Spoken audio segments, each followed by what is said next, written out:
ইমামকে নিয়োগ দেওয়া হয়নি, যিনি এখন পড়াচ্ছেন বয়স্ক লোক, তার তেলাওয়াত শুদ্ধ না, এবং তার পেছনে নামাজ পড়লে অন্যদের নামাজ হবে কিনা, সালাত হবে কিনা। এই ব্যাপারে মূলনীতি হচ্ছে যে বয়স্ক ব্যক্তি ইমামতি করবেন, ব্যাপারটা এরকম নয়। রাসূল করিম সাল্লাল্লাহু আলাইহি ওয়াসাল্লাম বলেছেন, ইয়া উম্মুল কওমি আকরাউহুম বিকিতাবিল্লাহ, তোমাদের মধ্যে ইমামতির যোগ্যতা প্রায়োরিটি পাবে, প্রাধান্য পাবে সে যে আল্লাহর কিতাবের ব্যাপারে ভালো জানে, মানে তাজউইদ ভালো, তিলাওয়াত ভালো, ওই ব্যক্তি কি ইমামতি করবেন।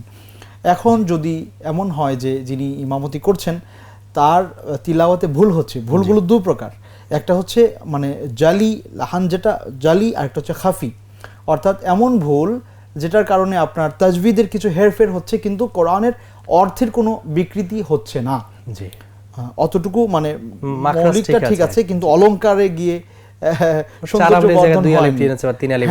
এরকম ভুল ত্রুটির কারণে সালাহ ইনশাআল্লাহ তাআলা হয়ে যাবে।